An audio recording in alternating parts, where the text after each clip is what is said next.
네. 소셜 라이브를 지금부터 진행하겠습니다. 한번 최윤경 기자도 이 마이크를 쓰죠? 네. 이렇게 하면 되나요? 네. 좀 가까이 오시죠. 네네. 네. 송우영 기자와 최윤경 기자가 나와 있습니다. 최윤경 기자가 여기 두 번째인가요? 아, 처음입니다. 아, 처음이에요? 네네. 처음인 기자 치고 굉장히 여유가 좀 있어 보입니다. 여유. 네, 사장님과 함께하는 영광을. 오버하지 마세요. 송우영 기자는 뭐 그동안 몇 번 나왔었잖아요. 네, 근데 소셜 라이브는 처음입니다. 그러니까 둘 다 처음으로 잘 아, 알고 그래요? 있는데 그래서 왜 그렇게 내가 생각을 하지? 두 사람이 너무 다 여유가 있어 보여서 그런가? 네. 여러분, 안나경 앵커가 감기가 좀 심하게 네, 들어서 죄송해요. 감기 몸살까지 겪었다면서요? 네, 근데 이제 많이 나아졌는데 네. 목소리가 아직 코막힌 소리가 나서 아, 그래요? 네, 네. 얼른 낫겠습니다. 가능하면 저쪽이나 이 정면을 보고 말씀하시고 이쪽으로는 고개를 돌리지 말아주세요. 네, 알겠습니다. 전 뭐 감기까지 걸리면 정말 피곤할 것 같아서. 네. 자, 그 사법농단과 관련해서 꽤 오랜 정말 장기간 동안에 거친 수사도 있었고, 그래서 결국 이제 뭐 예상한 분도 있고 예상하지 못한 분들도 있었겠지만 당시 사법부 최고 수장이었던 양승태 전 대법원장이 구속되고 공소장도 이제 나온 겁니다. 네. 그죠? 지금 뭐 우리 법조팀 기자들이 9명이던가요? 극비상인데 그거. 네. 아, 극비예요? 네. 그런 게 무슨 극비겠어요? 9명 맞죠? 네. 네. 10명으로 알고 있습니다. 야, 9명으로. 네. 여기서 야 그래요? 아니요, 아닙니다. 선배라서? 아, 네, 송우영 네. 기자님. 9명으로 네, 하겠습니다. 네. 네. 아, 10명이구나. 무슨 뜻인지는 알아요. 왜 인원수를 자꾸 줄이려고 하는지. 네. 우리 이용자 여러분들께서도 아실 거예요. 그죠? 네. 너무 많다고 하면 줄일까봐. 아, 10명이구나. 아무튼 10명의 기자들이 꽤 오랜 기간 동안, 얼마 동안이었나요? 2년입니다. 이게 처음에 그 이탄희 판사가 전에 나왔었잖아요. 한번 예. 인터뷰를 했는데, 예. 그 이제 글을 올리고 언론 보도가 됐던 게 2017년 3월이에요. 예. 그리고 양승태 대법원장이 기소가 된 게 2019년 2월이니까 예. 꼬박 2년 동안 아. 사실 일이 진행이 됐던 예. 거죠. 긴 시간들이었네요. 그죠? 예. 맞아요. 이탄희 판사가 지난번에 나와서 그분은 이제 떠났죠, 법원을. 예, 예. 그랬습니다. 한동안은 좀 쉬다가 다른 일을 해보겠다고 했는데 음. 그때 인터뷰가 굉장히 좀 인상적이긴 했습니다. 아주 차분하면서도 뭐랄까요, 뼈 있는 얘기들을 많이 남겨놓고 가셔서 아, 이분이 정말 간단한 분은 아니구나 하는 생각을 했고, 바로 그분으로 인해서 이제 이 사법농단에 대한 수사가 본격적으로 시작했던 거잖아요. 그래서 아무튼 JTBC 뉴스룸도 아주 주요 고비고비마다 인터뷰나 취재 통해서 이 문제를 다뤄왔는데, 공소장 내용은 전부 몇 페이지죠? 300조. 네, 300 조? 294페이지 정도가 되는데요. 예, 저희가 오늘 이 공소장을만 들고 나온 건 아니고요. 물론 그렇겠죠. 네, 공소장 하면 사실 좀 뭐랄까 좀 어렵기도 하고 네, 지루하게 낯선다는 들리기도 해요. 하고요. 예, 그렇게 생각하실 것 같아서 예, 저희가 사실 부득부에 이제 소셜 라이브에 나와야겠다고 생각했던 건 이게 이제 기시감과의 싸움인 것 같아요. 네. 2년이나 된 사건이기도 하고 중간중간에 우리도 보도를 많이 했지만 굉장히 많은 언론들이 보도를 했잖아요. 예, 그래서 막상 공소장을 열어봐도 아, 이렇다 할 만한 새로운 뉴스가 있는 거는 아니었어요. 물론 예. 이제 뭐 빠진 것들이 좀 있긴 했지만, 그럼 이제 앞으로 본격적으로 재판이 시작될 텐데 그 우리 국민들이, 시청자들이 이 일을 얼마나 왜 쟤네가 또 저 소리를 할까, 예, 저 얘기 또 들었던 얘기인데 또 할까, 이런 얘기를 하실 것 같아서 예, 저희가 앞으로 있는 재판을 어떻게 보면 좀 이제 재밌게 볼 수 있고 주요 쟁점들을 빠뜨리지 않고 볼 수 있을지를 좀 말씀을 드리려고 아, 그래요? 네, 그렇게 해서 나왔습니다. 예. 우리 최 기자가 왜 그 신문 출신이잖아요. 중앙일보에 있다가 네. 작년 말에 방송으로 옮겨왔는데, 제가 가끔 그 중앙일보 기자들이 이제 이쪽으로 여기 왔을 때 보면서 느끼는 매우 놀라운 점이, 방송이란 게 참 쉬운 거구나 이런 생각을 가끔 자괴감과 함께 들 때가 있어요. 그런 생각이. 굉장히 말도 조리 있게 우리 최 기자가 얘기도 잘하고, 또 다른 중앙일보에서 온 기자들도 어떻게들 그렇게 빨리 적응하는지 놀라울 때가 있습니다. 그래서 오늘 더 기대가 되네요. 잘 일목요연하게 정리해 줄 것 같아서. 네. 예. 송우영 기자도 뭐 동의하죠? 예, 동의합니다. 예. 뭘 동의하는지는 잘 모르겠는데. 아무튼 알겠습니다. 질문이 우문이었기 때문에 미안합니다. 아닙니다. 네. 예. 그러면 안나게 앵커는 좀 더 남아 있도록 하려고 해도 네. 감기를 옮겨 놓을까봐. 네. 저 가기 전에 혹시 뭐 들고 나온 자료들은 어떤 건가요? 두 분이 좀 다른 걸 들고 나온 것 같은데. 벌써 그걸 봤어요? 네. 예. 글씨체가 서로 다른 거고요. 네, 자료 비슷합니다. 자체는 비슷합니다. 아, 예, 그래요? 비슷하게 저 이제- 밑에 최은경 기자 아, 밑에 있는 건. 요거는 이제 검찰에 이걸 카메라에 직접 나가면 안 되는 자료인 아 그래요? 것 예. 같아요. 예. 근데 이제 그럼 이거 뒤에 이렇게 숨겨놓을까요? 네. 예. 이제 기소 관련해서 할 때 보도 자료가 함께 나왔고 예. 이 공소장을 검찰에서 직접 제공하진 않아요. 네. 예. 요즘 이제 개인 정보도 있고 이 공소 사실 자체를 다 기자들에게 공개하지 않아서 그걸 구하는 것도 또 하나의 아. 미션 중에 하나인데 예. 이제 그 공소장은 오늘 너무 두꺼워서 그래요. 네, 300페이지 가깝다고 놓고 했으니까. 왔습니다. 예. 근데 그 공소장에 네. 공범이라고 해서 명시가 된 법관들이 있잖아요. 있습니다. 네. 근데 그 중에서 네. 징계 시효가 이미 지난 법관들도 있다는 기사가. 아, 그 있던데. 징계 시효 얘기는 조금 어려운 이야기인데 네. 사실 징계를 내리려면 명확하게 어떤 범죄 사실이 있었는지가 결정이 나야 예. 법원이 징계를 내릴 수가 있는데 공소장이 인제 나왔잖아요. 네. 그리고 사건이 벌어진 뒤로 시간이 너무 많이 네. 지나서 시효는 지났다고 보는 거예요. 예. 그래서 검찰과 법원의 입장이 조금 다르긴 한데 늦더라도 이게 결정이 되면 징계를 다시 하는 데는 문제가 예. 없을 것으로 그렇군요. 여태까지 제가 했던 얘기는 다 쓸데없는 얘기 같고 우리 안나게 앵커가 마지막으로 던진 질문이 내공 있는 질문이어서 제가 갑자기 좀 부끄러워지네요. 모시고 가겠습니다. 예. 네. 잘 부탁합니다. 안녕하세요. 예.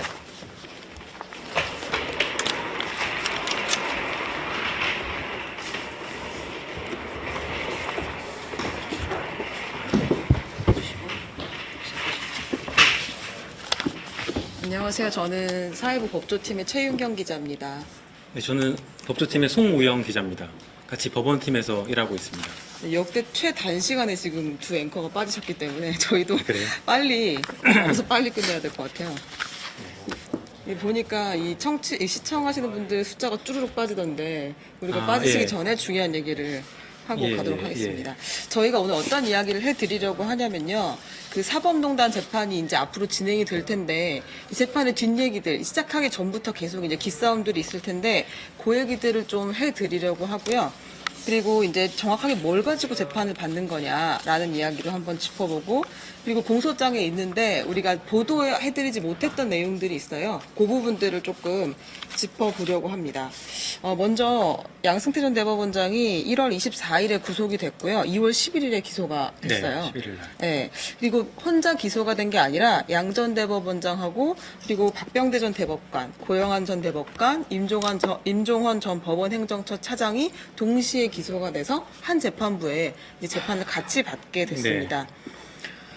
혐의 사실에 대해서 한번 네. 예. 그래서 혐의 사실에 대해서 많이 저희가 기사도 쓰고 또 많이 아까 말씀하신 대로 2년이나 시간이 지나면서 알려져 와서 예를 들면 상고법원을 추진하기 위해서 어떤 강제징용 재판 같은 것에 개입하면 안 됐는데 개입했다거나 뭐 이런 식의 혐의 사실들이 되게 많은데요. 네. 그 중에서 저희가 이제 시간도 좀 짧고 해서 그동안 소개가 많이 안 됐던 네. 예, 안 됐던 그런 것들 위주로 좀 소개를 해드리려고 합니다. 그래서 이거는 그 이른바 법관 블랙리스트라고 해서 뭐 기사도 많이 나왔던 내용이긴 한데 네, 네. 그 판사들의 뒷조사를 해서 이제 인사 불이익 등을 줬다 이런 혐의인데요. 네. 근데 그동안 기사들에 많이 나오지 않았던 디테일들 몇 가지 소개해드리면은 보시는 분들이 조금 재미있게 생각할 수도 있지 않을까 생각해서 그래도 우리가 이거 갖고 왔는데 한 번은 보여드려야 되는 거 그럴까요? 아닐까 싶은데.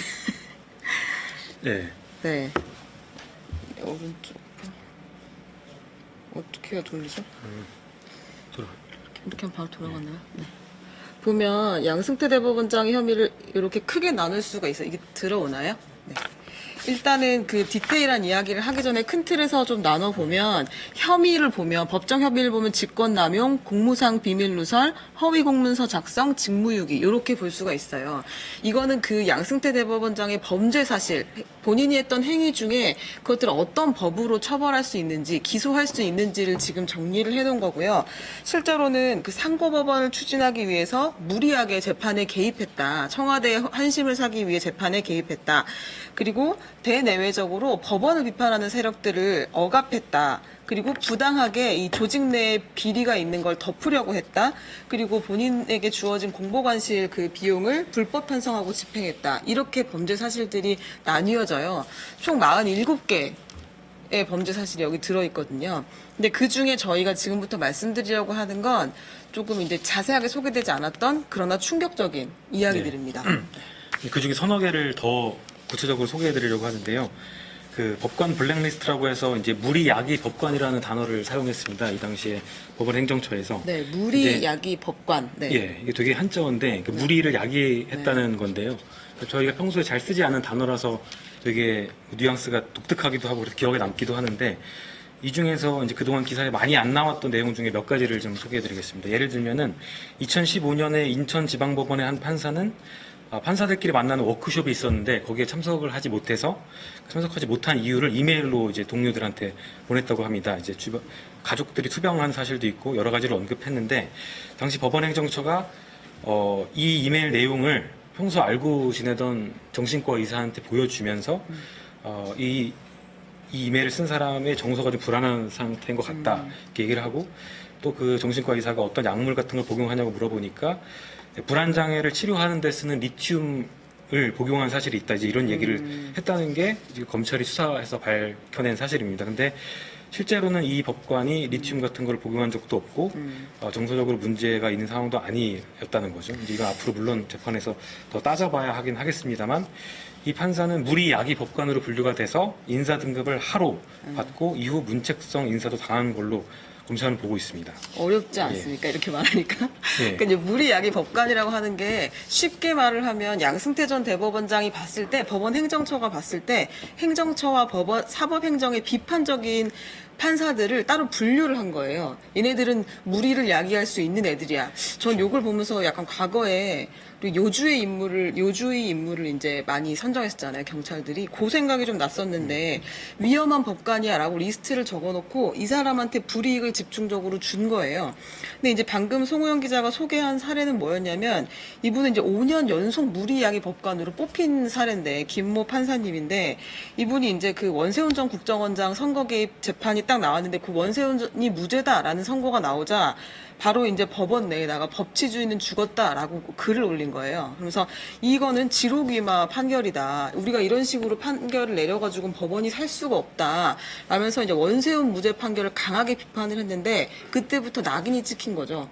그리고 이제 그 판사가 그 뒤로 계속해서 불이익을 받았고 아까 송우영 기자가 얘기했던 것처럼 이 정신병을 앓고 있다, 조울증을 앓고 있다라고 이 양승태 대법원에서 조작을 할 정도로 매우 이제 부당한 대우를 당했다라고 우리가 볼 수 있어요. 또 그뿐 아니라 다른 판사들도 무리야기 법관에 이제 지목이 되면서 고생을 많이 했죠. 네, 맞습니다.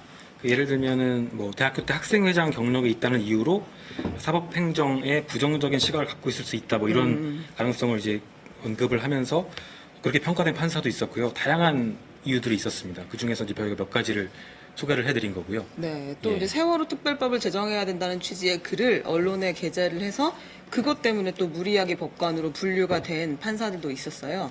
그러니까 이렇게 법관들을 분류해서 그 사람들에게 불이익을 주는 일을 사법부에서 최고 수장이 했다는 건 굉장히 충격적인 일이다라는 게 저희가 본 그 공소장의 사실 중에 하나였고요.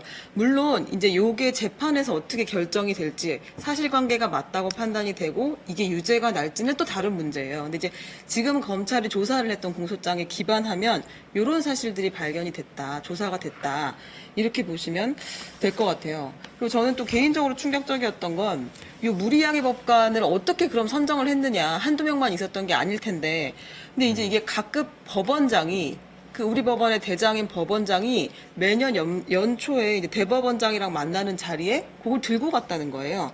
이 우리 법원에 이렇게 무리하게 법관들이 있다라는 걸 리스트를 썩어서 인사비밀이라는 봉투에 담아서 그걸 대법원장에 제출을 했다는 게 저는 굉장히 충격적이었어요. 그럼 이제 우리가 같이 일하는 우리의 상사가 그랬다고 생각하면 되게 섬뜩하잖아요. 그렇죠. 예. 예. 그래서 이 법원장들도 그러면 음으로 양으로 같이 이 동조했던 거라고 봐야 되나 이런 생각에 좀 이제 우울해지는 그런 사실이었습니다. 네. 예. 또 그다음 어떤 사실들이 예. 있죠? 뭐 여러 가지 사실들이 있는데요. 그 중에서 이제 이 기사를 지금 저희 방송을 보시는 분들이 좀 모를 만한 것들을 몇 개 또 소개를 드리면 그 판사들이 만든 온라인 카페 중에 이게 이름도 특이한데 이판사판 야단 법석이라는 카페가 네. 있었습니다. 이름만 들어도 되게 자유분방한 카페처럼 예. 들려요. 예. 예, 일반 사람들은 저도 처음 들어봤는데 이제 이 판사들이 익명으로 여러 가지 글들을 올리는 카페였다고 합니다. 그러니까 판사들이 익명으로 쓰니까 어떤 법원에 대한 법원의 행정에 대한 어떤 비판이나 이런 것들도 많이 있었을 텐데 2015년에 당시 법원행정처가 이 카페의 활동들을 보고 이 카페를 폐쇄할 방안을 검토하고 또 그 운영자, 그러니까 이 카페를 운영하는 사람의 법원장에게 이 운영자를 좀 면담을 해서 이런 활동들을 좀 하지 말라고 좀 설득을 해봐라. 뭐 이렇게 네. 지시를 하고 한 그런 문건들도 발견이 됐습니다. 예. 그러니까 법원 내 비판 여론을 되게 두렵게 생각했다는 걸 볼 수가 있어요. 여기서 그렇죠. 보면 개인적으로 공식적인 게시판에 글을 올리는 것도 조심스럽게 생각하고 언론 인터뷰를 하는 것도 요즘 그 무리하게 법관으로 찍고 그리고 또 그 판사들이 모여서 자유롭게 얘기하는 건 어떻게든 와해하려고 하는 그런 움직임들이 계속 있었다는 게 충격적이고 또 예. 그래서 이제 뭐 이런 것까지 했을까? 네. 근데 몰랐는데 이런 것까지 했나 이런 것들이 많이 있는데 또 하나는 그 헌법재판소장을 깎아내리는 기사를 이제 법원행정처가 대필했다는 의혹도 하나가 있는데요. 이거는 이제 한 방송 토론회에서 대법원장이 헌법재판관 3명을 지명할 수 있는 권한이 있는데 이것은 좀 적절하지 않다, 잘못된 것 같다라고 헌법재판소장이 얘기를 하자 이제 이를 비난하는 기사를 법원행정처가 대신 작성을 해서 한 언론사에 이제 기사인 것처럼 이제 대필을 했다는 의혹이 있습니다.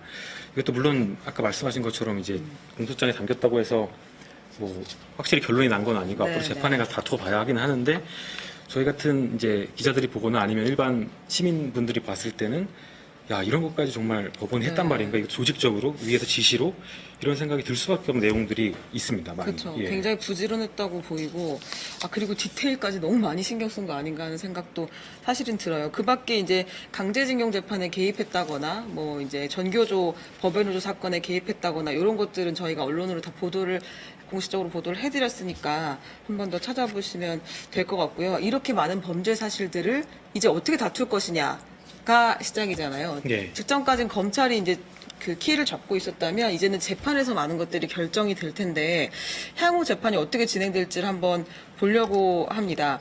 그 양전 대법원장이 법무법인 로고스에 있는 그 최정숙 변호사하고 그 다른 변호사들과 부장판사 출신인 이상원 변호사를 그 고용을 했어요.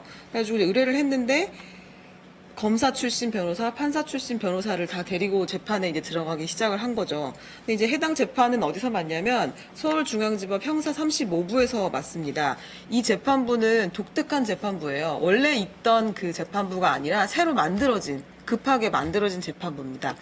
그 사법농단 사건이 막 불거지면서 이 재판을 곧 기소가 될 텐데 그럼 재판을 누군가 해야 되는데 양승태 대법원과 연관이 없는 사람이 별로 없었던 거예요. 그리고 이제 무작위 배당을 했을 때 관련 있는 사람이 혹은 양승태 대법원에서 뭐 심의관을 했던 사람이 재판을 맡게 되면 공정성의 시비가 생길 수 있으니까 법원에서 이제 고민 끝에 재판부를 새로 3개를 만들었어요. 3개의 재판부가 생겼고 그 중에 하나 재판부에 이 사건이 배당이 됐습니다. 그래서 주로는 사법농단 전담 재판부라고 우리가 볼 수 있을 것 같고요. 실제로 이런 공정성 시비가 많았기 때문에 이 구속영장을 심사할 때도 그 문제가 되게 예민하게 불거졌었어요. 그래서 원래 서울중앙지법에 영장 전담하는 판사가 3명이었는데 그 사법농단 때문에 또 2명이 늘었어요. 그래서 영장 판사가 5명이 되는 전 처음 봤거든요. 이걸 제가 오랜만에 법원에 와서 봤더니 영장 판사가 너무 많아졌어. 네. 네. 그래서 그렇게 늘어났는데 이제 그 새 재판부에서 형사 35부에서 맡게 될 거예요. 근데 앞으로 어떻게 재판이 진행이 되나요? 예, 그렇게 그 재판부 배치, 그러니까 재판부의 어떤 배당되는 것까지도 이제 화제가 될 정도로 정말 어떤 초유의 사태라고 볼 수가 있는데, 그렇죠. 예. 예, 앞으로도 이제 재판 일정이 결코 쉽지 않을 것 같아 보입니다. 근데 이 4명의 지금 기소된 이 관련, 사법농단 관련 기소된 4명 중에서 가장 먼저 재판을 받고 있는 이제 임종원 전 차장의 재판을 보면 조금 예상을 저희가 미리 해볼 수 있을 것 네네네. 같은데요. 지금 일단 그 재판부가 주 4회 재판을 열겠다고 한 이런 방침, 그다음 기록이 너무 많다 이런 이유 등을 들어서 재판이 한번 파행된 상태입니다. 네. 그러니까 준비 기일이 다 열리고 공판을 열기로 했다가 이제 임종원 전 차장의 변호를 맡았던 변호인들이 전부 다 사임을 하면서 네. 재판이 한번 파행이 됐고 앞으로 다시 열리게 될 텐데 파행되기 전 마지막 재판, 그러니까 이거를 준비 기일이라고 부르는데요. 네. 근데 이제 생각하기로 마지막 재판이라고 볼 수 있는데 거기에 제가 이제 들어가서 양측이 공방을 벌이는 거를 봤는데 네. 거기서 가장 기억에 남는 그 말이 있습니다. 그 임종원 전 차장 측 변호인 중에 한 명이 지금 기록이 너무 많아서 구치소에 넣을 공간이 없다 이런 말을 하면서 이제 판사에게 어필을 했거든요. 네네네. 그게 무슨 말이냐면은 이제 20만 쪽이나 되는 그 수사 기록이 너무 많아서 물리적으로 구치소에 20만 쪽을 넣을 방법이 네. 없어서 네. 그러니까 임종원 전 차장이 피고인이 일부 기록을 보고 이 부분을 봤다고 얘기를 하면은 그 부분을 빼내고 그만큼의 기록을 다시 넣고 네. 그런 과정을 하고 있는데 아직 다 못 봤으니 네. 시간을 더 달라 준비기를 한 번 더 열자고 여러 차례 여러 명의 변호인이 돌아가면서 판사에게 어필을 했는데 판사가 받아들여지지 않았고요. 그래서 이제 준비기를 마치고 재판을 열겠다고 하니까 그 이후에 이제 전부 다 사임을 해서 재판이 파행된 상태입니다. 예. 이런 식으로 이제 양측이 공방을 벌일 걸로 예상이 됩니다. 그 임종원 전 차장의 재판은 그 시작도 못했는데 사실은 양승태 등을 비롯해서 같이 이제 기소된 사람들의 재판의 예고편이라고 볼 수가 있어요. 지금 이제 송호영 기자가 말했던 건 어떤 상황이냐면 재판을 시작하기 전에는 준비 기일을 열거든요. 그래서 검사와 변호사가 서로 나와서 자, 우리가 어떤 건 증거로 채택하고 증인은 누구를 부르고 일주일에 재판은 몇 번을 하고 이걸 미리 조율을 한 다음에 본격 재판이 시작이 되는데 이 임종원 전 차장은 준비 기일이 굉장히 길었어요. 왜냐하면 어떤 걸 내가 쟁점으로 할지를 아직 모르겠다. 왜냐하면 기록을 다 못 봤어. 이렇게 지금 계속 방어를 했었거든요. 그래서 준비 기일이 되게 그 팽팽하게 진행되다가 재판을 시작하려고 했을 때 변호인이 전원 11명이 사임을 해버렸죠. 그 이유가 일주일에 4번씩이나 재판을 하면 우리 못 견딘다라는 거였어요. 그러니까 이제 일주일에 4번 재판이 왜 생겼냐면 지금 박근혜 전 대통령도 그렇고 이재용 그 삼성전자 부회장도 예, 그렇죠. 일주일에 3번, 4번씩 재판을 했는데 그거는 이제 구속기한인 6개월 안에 1심 재판을 다 끝내버리겠다라는 이제 생각이 있었기 때문이에요. 재판부 입장에서는. 그래서 집중적으로 심리를 한다. 매일 네 재판만 할 거야. 이렇게 됐는데 이 재판을 방어하는 사람 입장에서는 아직 내가 검찰에서 어떤 조사를 받았는지 나뿐 아니라 관련자 한 100명이 조사를 받아서 사건 관련 기록이 20만 쪽이나 되는데 그걸 내가 봐야 나도 반박을 할 수 있을 거 아니냐. 근데 보지도 못하고 재판을 매일매일 어떻게 진행하느냐. 그리고 우리 변호사들이 이 재판 하려면 다른 거 하나도 못하고 이 사건만 해야 돼. 그리고 돈이 없어. 우리가 이렇게 고용할 만한 이런 이제 고통들이 있었던 거예요. 그래서 임종원 전 차장 재판은 사실상 거기서 중단이 됐고 양승태 전 대법원장도 비슷한 그 루트를 겪을 확률이 높아요. 왜냐하면 재판 기록이 방대해서 이 20만 쪽 복사를 한다는 게 시간도 많이 걸리고 돈도 많이 들고 그리고 다 복사를 시켜주지도 않아요. 또 검찰에서 개인정보 관련해서 뭐 사건 기록 중에 예민한 부분들은 복사를 안 시켜주기 때문에 이런 부분을 가지고 계속 싸우다 보면 재판 시작 전까지도 기싸움이 상당히 오래될 거고 일주일에 재판을 몇 번 하느냐까지도 이 아마 논쟁이 될 거다. 이런 예상을 해볼 수가 있죠. 네, 임종원 전 차장 변호인들은 그 복사하는 데만 2주가 걸렸다는 네, 얘기가 좀 네. 화제가 됐었습니다. 네. 실제로 복사비도 굉장히 비싼 네. 것으로 한 장에 50원이고 중간에 이름들이 이렇게 들어가 있잖아요. 근데 개인정보가 있으면 바로 내줄 수가 없기 때문에 먹칠을 합니다. 이렇게 까만 사인펜으로 쳐서 이렇게 봤는데 이름이 다시 보이잖아요. 그럼 그거를 또 가져갈 수가 없어요. 그래서 다시 복사를 해야 되는데 그러면 이걸 파쇄해야 돼서 50원을 날리는 거예요. 그러면 복사 20만 장을 복사하는데 시간도 많이 들고 돈도 많이 들고 그 복사를 다 해서 보는 것도 엄청 큰일이에요. 아까 송호영 기자가 임종원 전 차장 얘기를 했던 건 불구속 상태면 여기다 이렇게 쌓아놓고 볼 수 있지만 구속 상태인 피고인은 자기 이 방 안에서만 돌아다닐 수 있기 때문에 다 20만 장을 쌓을 수가 없는 정도로 이제 자료가 많았다. 그래서 이제 향후 이걸 가지고 검찰과 변호인이 엄청나게 많이 다툴 것이다라는 게 이제 쟁점 중에 하나고요. 그리고 이제 조사 과정에서 현직 법관 100명이 조사를 받았어요. 100여 명이 됐잖아요. 관련자들 다 조사를 받으면 한 사람당 어쨌든 하루 정도 조사를 받았을 거기 때문에 그 사람들 조사량이 엄청 많았을 거예요. 근데 이걸 그냥 인정하면 그냥 검찰 조사를 받아들이는 거고, 양승태 전 대법원장 입장에서는 다 반박을 하고 싶을 거예요. 그러면 이제 곧 자기 부하 직원들이었던 판사들을 직접 법정에 세우고 싶을 겁니다, 아마. 그러면 증인신문을 일일이 다 해야 될 수도 있어요. 예, 정말 검찰에서 이렇게 말한 거 맞아? 내가 이거 시킨 적 있어? 이렇게 다 확인을 하고 싶을 테니까.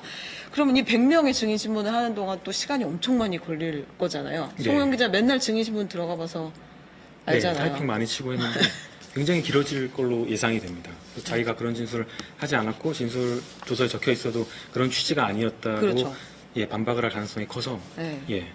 그렇게 되면 이제 재판이 매우 길어질 수 있고 치열해질 수 있다라는 게 이제 저희가 보는 관전 포인트고요. 6개월 안에 끝나긴 좀 어려울 것 같다는 생각도 사실은 들어요. 그리고 4명이 같이 기소가 됐는데 서로가 공범이기도 하지만 또 종범이기도 해요. 시켜서 따라하는 경우들도 있었기 때문에 지시를 받았다고 하면 이 같은 다른 피고인의 진술이 또 다른 피고인한테 피해가 될 수도 있고, 이런 상황이어서 아주 복잡하게 진행이 될 것 같다는 생각이 듭니다. 네. 그리고 또 나머지 것 중에서는 네. 어떤 거를 그리고 이제 저희가 또 고민을 하고 있는 부분은, 지금은 4명만 공식적으로 기소가 됐는데 검찰은 어디까지 추가로 또 기소를 할까, 재판에 넘길까 하는 부분에 대해서 또 이제 취재를 계속 하고 있어요. 검찰은 어디까지 추가 기소를 할까요? 네, 그러니까 그걸 저희가 예상하는 건데요. 아직 네. 뭐 알 수가 없는데, 공소장에 등장한 법관의 100여 명인데 이 중에서는 아까 말씀하신 대로 이제 지시를 받아서 이행한 사람들도 있고, 그다음에 관여 정도가 높은 사람도 있는데, 그 중에 이제 관여 정도가 높은 사람을 추려서 몇 명을 추가 기소할 걸로 보입니다. 네. 일단 언론이나 이제 법원 안팎에서는 7, 8명 정도 전현직 판사들을 추가 기소하지 않을까라고 보고 있습니다. 네. 요거는 조금 더 지켜봐야 될 것 같고요. 검찰도 굉장히 고심하고 있는 걸로 저희가 보고 있는데, 어디까지 기소하느냐가 사실 되게 부담이기 때문에 진실을 밝히는 선에서 무리하지 않은 선을 계속 고민을 하고 있는 것으로 보입니다. 그리고 저희가 이제 몇 가지 양승태 전 대법원장의 구속과 기소 관련해서 논란들이 좀 있었는데, 그 지금 분위기를 한번 살펴보려고요. 양승태 구속은 뭘 남겼나, 우리에게. 저한테 되게 신선한 충격은 포토라인 논란이었어요. 사실은 이 포토라인에 대해서 인권 침해다, 그렇지 않다라는 이야기들이 아주 많았는데, 포토라인이 세워진 건 한 20년이 넘거든요. 근데 왜 지금까지 조용히 있다가 이제 와서 이 난리가 나느냐라는 게 기자들의 의문이었어요. 근데 이제 인권을 침해하려고 기자들이 포토라인을 치는 건 아니고, 사실은 과거에 이제 사건들이 몇 번 있었죠. 취재 경쟁이 막 이제 붙으면서 과열되면 카메라들끼리 부딪히기도 하고, 카메라가 사람을 치기도 하고, 그 자리에 오는 조사받으러 온 피의자를 막 치기도 해요. 실제로 1993년에 그 정주영 현대그룹 회장, 그 당시 회장이 출석하는 과정에서 서로 부딪혀서 찢어지고 이런 사고들이 있었거든요. 이제 그러면서 포토라인을 합의한 거예요. 기자들과 이제 뭐 그 소환되는 사람들 사이에 사고 없이, 그리고 그 정도 사건이면 국민에 대해서 입장을 밝힐만 하니까 합의하에 잠깐 이제 포토라인에 섰다 들어가자라고 해서 지금까지 해왔는데, 이제 양승태 전 대법원장이 서지 않게 되면서 논란이 됐죠. 네.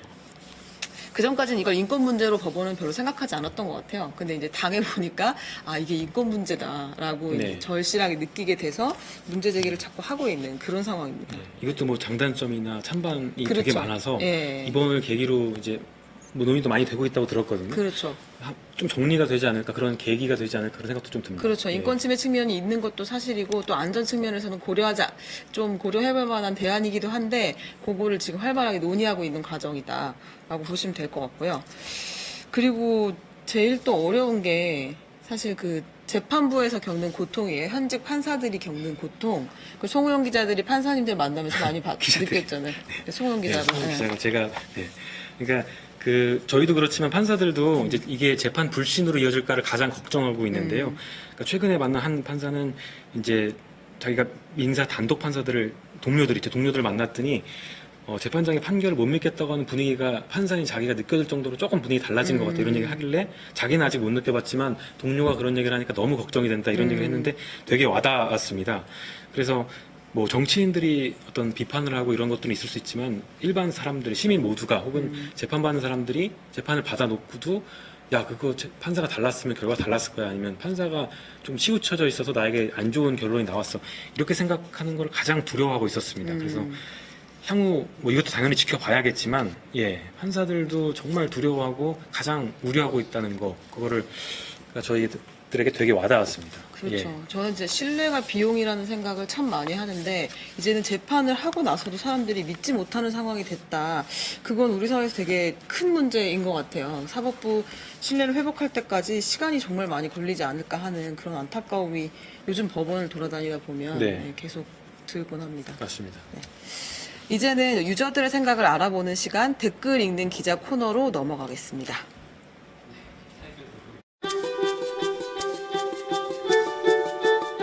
여러분의 목소리를 들려주세요.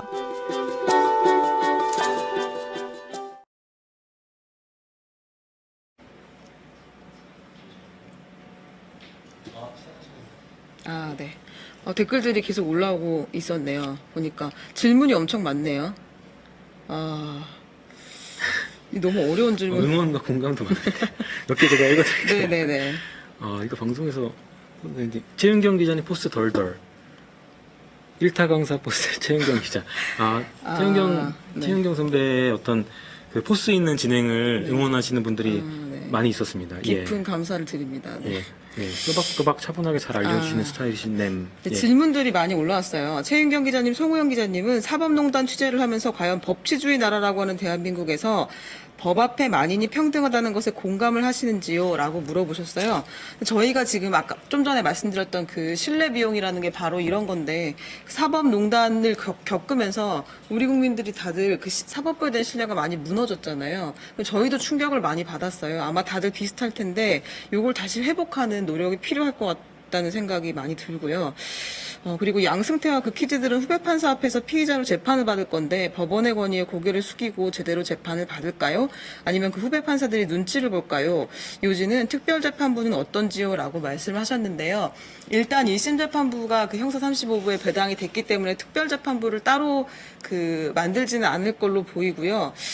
어떻게 재판을 받을지는 당연히 두고 봐야 알 것 같아요. 근데 저희 바람으로는 이 양정 대법원장이 본인이 인정할 수 있는 잘못들을 다시 한번 돌아보고 최대한 인정했으면 좋겠다는 생각이 당연히 들죠. 길어지지 않았으면 좋겠다. 그리고 또다시 실망을 주지는 않았으면 좋겠다는 생각을 합니다. 근데 이제 해당 재판부는 흔들리지 않고 재판을 할 거라고 기대를 해보고 있습니다. 네. 이런 질문 되게 많이 주시네요. 양승태 재판이 제대로 될 수 있을까요? 라는 질문들을 굉장히 많이 주시는데 밑으로 내리면 또 다른 네, 질문이 네. 있는 것 같습니다. 페이스북 질문들 보면 네. 성함은 말씀드리지 않는 네, 거죠. 네. 대법원장이 그런 범법 행위를 해서 얻는 이익은 뭔가요? 이런 질문을 해주신 분도 계시는데 네.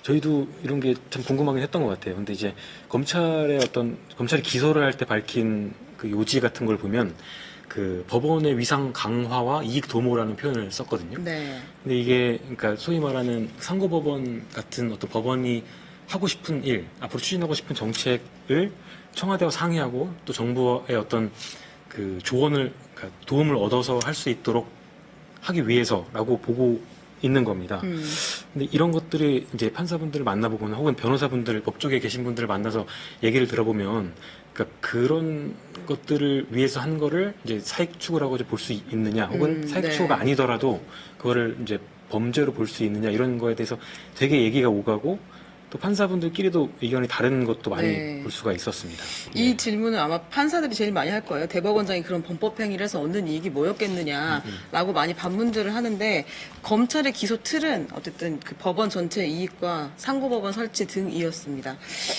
그리고 포토라인 위치는 어떻게 정하는 건가요? 고정 위치가 있나요? 요거는 검찰 앞에 주로 서는 자리가 있고요. 법원 앞에도 주로 서는 자리가 있습니다. 대법원 앞에도 서는 자리가 있어요.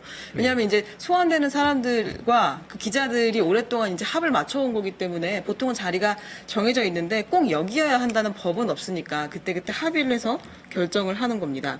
네. 그리고 또 판사가 판사를 심판한 사례가 있는지요? 있습니다. 굉장히 많아요. 판사가 음주운전해가지고 재판에 넘겨지기도 하고 판사가 뭐 성추문으로 재판에 넘겨지기도 하기 때문에 판사가 판사를 심판한 사례는 매우 많이 있습니다.